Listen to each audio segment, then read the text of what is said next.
Hi, I'm DM Caden Kai, and I do D&D.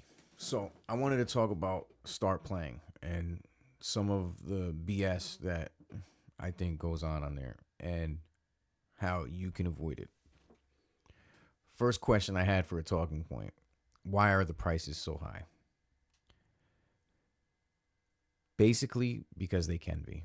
So I've seen a lot of DMs with $30 a session, $40 a session, but they've got 1,000 games hosted, which that's a lot. That's 1,000 people paid them to DM, and it does say something, but it doesn't say enough. It doesn't say enough. So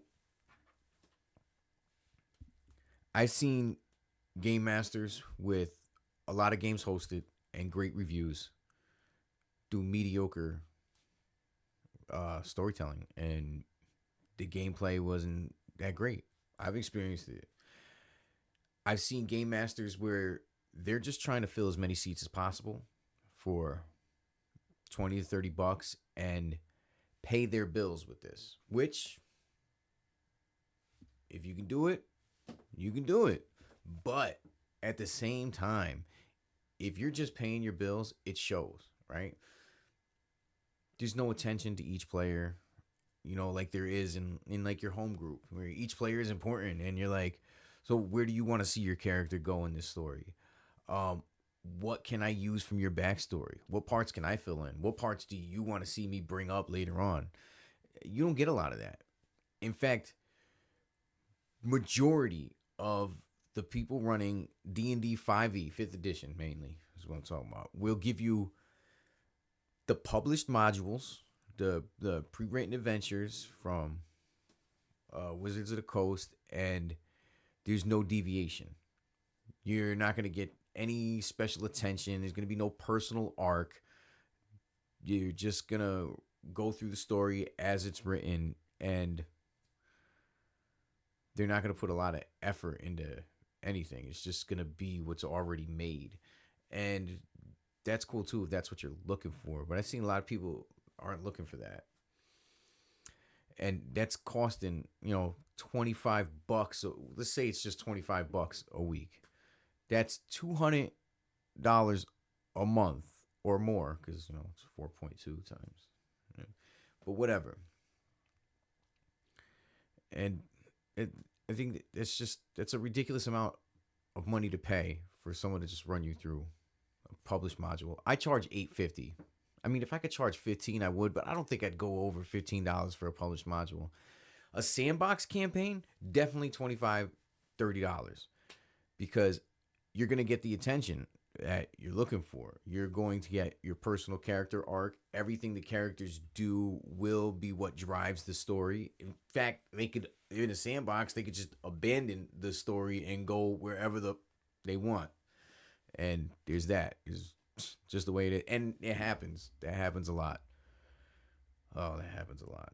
And it sucks. You'll sit there and write a whole bunch of crap and you'll be like, okay, I'm fully prepared for this. And they're going to follow this arc and abandon the arc midway. Like, you know what? We don't want to do this anymore. I don't feel like that's that important. And then just walk off from it and you got nothing. Then you have to freestyle for the rest of the session. Yeah, that's happened. But, all right, let's move on. Let's not just talk about that forever. I had another talking point. If this is the case, right? This brings me to my next question. If this is the case, why are the reviews so good most of the time? I've seen that too. Like, I've seen some really crappy DMs. Like, not that they're crappy, they're just mediocre. They're just a dungeon master like everybody else. They're not professional, cut above the rest dungeon master. They're just a dungeon master. They're just people that learned how to DM. And, they don't do any better or worse than anybody else. But they all got great reviews. I think that speaks to the game more than to the individual dungeon master. Even with, the minute you relax and you let go and you just start getting into the game and you let go of like insecurity and like stop like feeling like I don't know awkward because you're playing make believe with a bunch of other adults. The minute that happens, you have a good time could just be regular run of the mill D&D, nothing special about the plot, like nothing extraordinary or extravagant, but it's just D&D is fun. And you got all these new players that flooded start playing. They never had that experience before, so they got the cherry popped on this whole D&D experience by some so-called professional dungeon master, and I think that's the greatest dungeon master in the world, which for them that is. Knock my headphone wire out.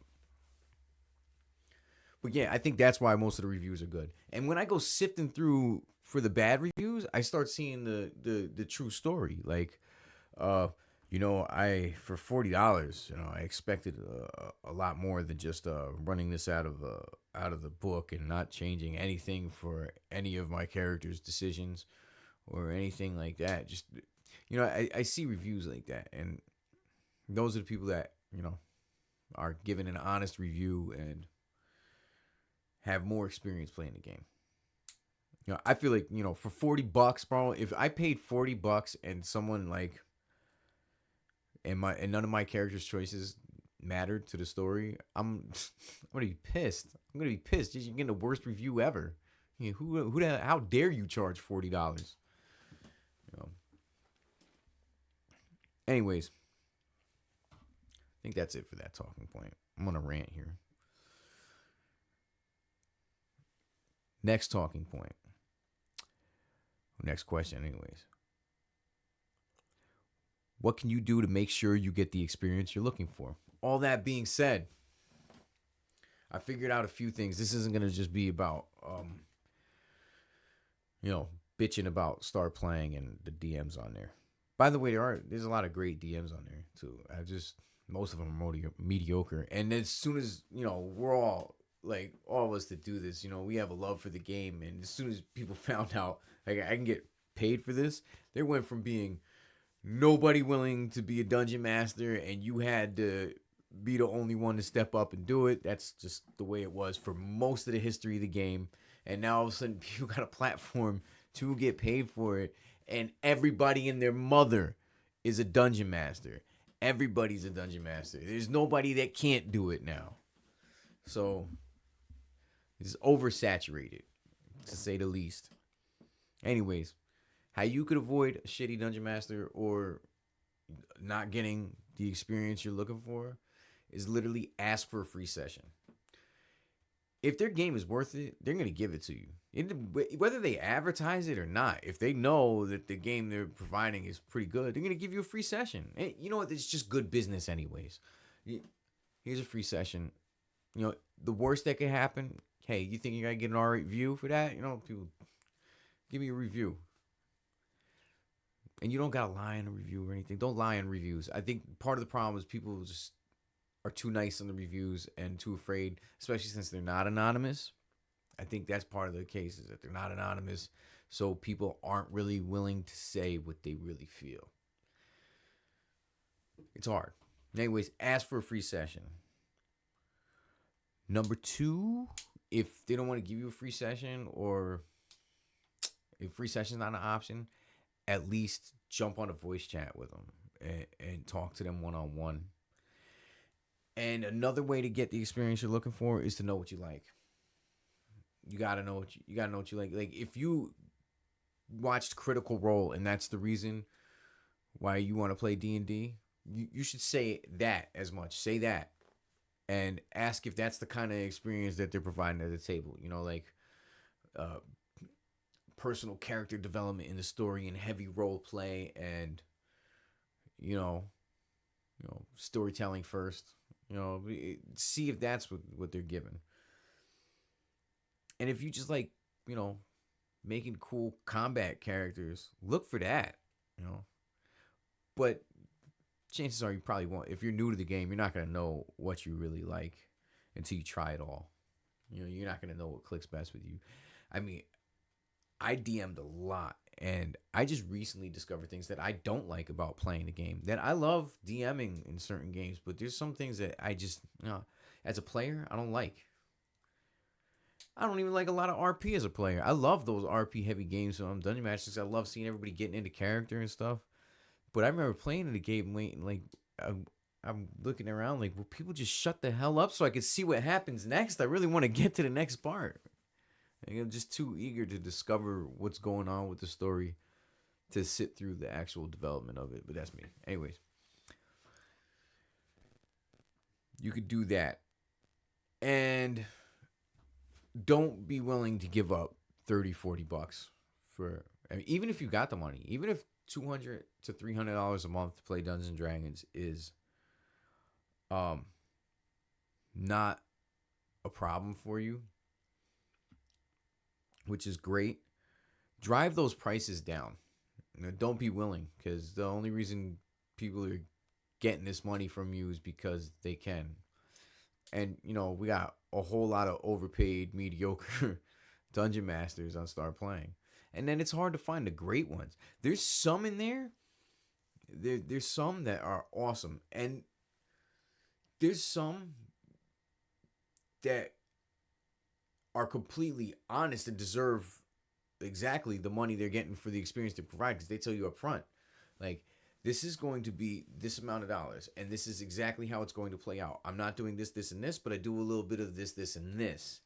And if that's what and that is great business. That is great business. Behavior like that should be encouraged. I'll pay the $20 for a campaign like that, because I know, at least I know what I'm getting. But mainly drive the prices down. Don't be so willing to come out of pocket even if you got it, because there's just too many. We need to weed some out, you know, so that we can have fun, enjoyable games. And you may think you may think it's small. Like, so what? There's a bunch of mediocre dungeon masters, but you know, just finding a good one. 4 hours, 4 hours are most sessions. You know, how many times are you gonna do that to find a good one? How many days? Life is short. Life is short. It's too short to waste your time on that bullshit. And that's my rant about Start Playing. If you want to play in one of my games, they're all right. You know? You might like them, you might not. It's startplaying.games/KAYDENKAI. That's me. I won't charge you $40.